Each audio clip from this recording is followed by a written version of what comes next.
22h15 sur Europe 1, c'est l'invité d'Europe Nuit. Vous êtes en ligne, Émilie Bonneau, avec le directeur du collectif interassociatif sur la santé, Marc Morel. Bonsoir Marc Morel. Bonsoir. Cela fait des années que vous vous battez pour le droit à l'oubli pour les malades, anciens malades, notamment soignés pour un cancer. Ça y est, le décret vient d'être publié aujourd'hui au journal officiel. Expliquez-nous ce que ça va changer pour eux. Alors, si vous voulez, le droit à l'oubli, ça concerne les anciens malades, mais aussi les malades chroniques. Donc, ça va changer, ça va permettre à des personnes qui ont été malades de ne pas déclarer leur maladie après un certain temps. C'est-à-dire que pour les malades du cancer, principalement, après 10 ans, ils ont la possibilité de ne pas déclarer qu'ils ont eu un cancer. Donc, si vous voulez, ils remplissent un questionnaire médical, tout simplement, sans rien déclarer. Donc, il y a deux cas de figure. Les adultes qui ont un cancer qui remonte à 10 ans et les plus jeunes, notamment les cancers des jeunes, qui ont eu un cancer il y a plus de 5 ans. Et donc, ça va changer d'un point de vue financier ? Ça change tout, parce puisque, que, si vous voulez, oui. ils déclareront pas qu'ils ont eu un cancer et à partir de là, ils seront assurés, comme tout à chacun, au tarif normal et aussi, parce que c'est très important, avec une couverture standard, c'est-à-dire qui n'exclut rien et qui permet d'avoir une assurance en cas d'arrêt maladie ou d'invalidité. Et cela concerne combien de Français ? Ça concerne beaucoup de gens qui ont eu un cancer, puisque vous savez qu'il y a à peu près 250 000 personnes par an qui ont un cancer. Donc ça concerne beaucoup de gens. Donc c'est de ce point de vue c'est un vrai progrès, mais le progrès il est encore plus important parce que il englobe non seulement ceux qui sont guéris depuis plus de 10 ans, mais aussi depuis moins de temps. Et dans ces cas-là, c'est pas à proprement parler du droit à l'oubli, parce que les personnes doivent le déclarer, notamment dans le cas d'un cancer, mais elles ne se voient pas opposer de tarifs plus importants, de surprimes. Oui, de surprimes, Voilà. Et donc, elles doivent déclarer, par exemple, des personnes qui ont eu un cancer du testicule, certains cancers de la thyroïde, certains cancers du sein. À ce moment-là, en dessous de 10 ans, ça peut être à 3 ans, ça peut être à 1 an dans le cas du cancer du testicule, ça peut être à 5 ans. Et dans ces cas-là, on déclare qu'on a eu un cancer et on ne se voit pas opposer de surprime. Et on se voit aussi offrir une assurance qui couvre l'ensemble des risques classiques, si vous voulez. Donc, vous êtes traité comme tout à chacun. Et le décret concerne également les anciens malades d'hépatite C. Alors, le décret concerne, si vous voulez, tous les anciens malades. Donc, évidemment, ça concerne principalement le cancer, mais il n'y a pas que le cancer. Donc, toute pathologie qui verrait un traitement arriver sur le marché est concernée. Donc, c'est notamment le cas pour l'hépatite C, parce que vous savez que depuis quelque temps, il y a un traitement extrêmement, intéressant qui permet aux personnes d'être guéries.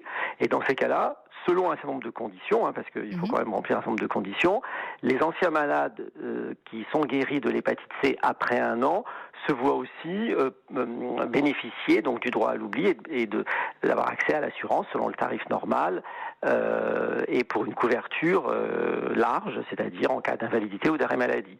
Si vous voulez, on met sous droit à l'oubli des situations qui sont très différentes. Il y a ceux qui sont complètement guéris et qui n'ont pas à déclarer, ceux qui sont guéris mais qui doivent quand même déclarer parce qu'on est inférieur à 10 ans et qui se voit offrir une garantie intéressante puisqu'il n'y a pas de surprime, si vous voulez.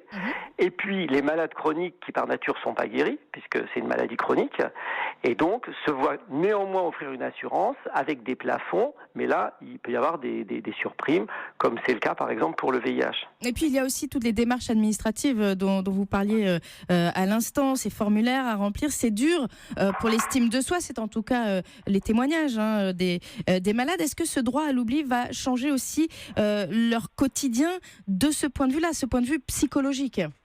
Alors, ça peut changer, mais vous voyez, en fonction de la catégorie dans laquelle vous êtes, puisqu'en fait, le droit à l'oubli, ça va recouvrir l'ensemble des 3 situations.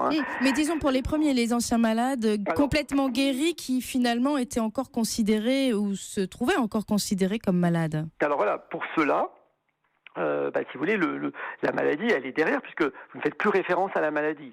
Donc effectivement, de ce point de vue, il n'y a rien qui vous reliera, si vous voulez, à une maladie qui est guérie, et c'est tant mieux, puisque ce que reprochait un certain nombre de malades et d'associations, c'était de dire que tout en étant guéries, les personnes, elles traînaient comme un boulet une ancienne maladie, si vous voulez. Elles se Voilà, voyaient sans arrêt rappeler qu'elles avaient été malades, alors que par nature, étant guéries, il n'y avait pas lieu de le rappeler. Bon. Donc, si vous voulez, c'est évidemment un progrès, parce que quand on a eu une maladie grave et qu'on est guéri, on a envie de l'oublier. Bon. Donc ça c'est un progrès.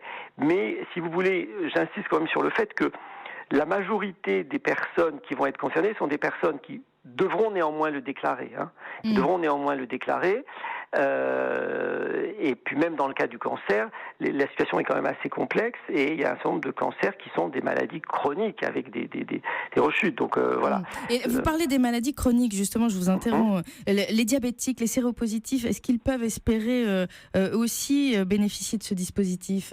Alors, ils en bénéficient parce qu'ils font partie de la 3e catégorie, c'est-à-dire qu'en fait, avec un travail qui est fait avec les assureurs, mais aussi l'ensemble des données dont on peut disposer sur la santé, il y a la possibilité de démontrer que tout en ayant une maladie chronique, on peut travailler et on peut donc souscrire un prêt. Et donc, évidemment, ça donne une indication sur l'état de santé. Et à partir de là, on peut prétendre à un prêt, alors qu'il ne sera pas exactement le prêt qu'une personne en bonne santé pourrait avoir, parce qu'il y a un risque un petit peu plus important, mais néanmoins un prêt qui ne soit pas à des tarifs prohibitifs, donc avec une légère surprime, et qui couvre, si vous voulez, parce que c'est ça, quand une personne emprunte, ce qui est intéressant, c'est le tarif et c'est la couverture, et qui vous couvre aussi en cas d'arrêt maladie ou d'invalidité, parce que l'intérêt pour une personne malade chronique, c'est aussi d'être couverte en cas d'invalidité, si vous voulez. C'est pas seule la couverture d'essai qui est intéressante, surtout dans le cadre de maladies chroniques qui sont, on va dire, stabilisées et pour lesquelles il y a des traitements qui permettent maintenant de vivre au long cours. En tout cas, le décret publié aujourd'hui au journal officiel, donc sur ce droit à l'oubli, est une réelle avancée pour vous. Tout à fait, oui, c'est une réelle avancée. Puis c'est une reconnaissance aussi du fait qu'on peut être malade chronique et puis travailler et pouvoir mener des projets. Mener des projets, c'est pouvoir s'acheter un toit pour se loger, c'est pouvoir aussi faire un emprunt professionnel. Vous voyez, il n'y a pas de raison, alors que on a une maladie qui est stabilisée, de se voir refuser un prêt qui vous permettra de mener une vie, je dirais, aussi normale que possible. Ma dernière question, est-ce qu'on pourrait aller encore plus loin ? Bien sûr, c'est-à-dire qu'aujourd'hui, vous savez, on en est au tout début, donc il y a eu le cancer, il y a eu certains types de cancers, on a travaillé sur l'hépatite C, vous l'avez dit, sur le VIH, il y a plein de pathologies, il y a toutes les maladies cardiaques, il y a les maladies rénales, donc on est, si vous voulez, on est au tout début d'un processus, et donc notre souci à nous, c'est de montrer que l'ensemble des malades chroniques, vous savez, il y a plus de 15 millions de malades chroniques en France, donc c'est beaucoup, dont beaucoup sont jeunes et sont en âge d'emprunter. Et donc c'est de montrer qu'on peut repousser, si vous voulez, les limites de l'assurabilité. Et donc vous continuez le combat. Merci. Et on continuera avec d'autres. Merci Marc Morel, directeur du collectif interassociatif sur la santé, d'avoir été en direct ce soir sur Europe 1.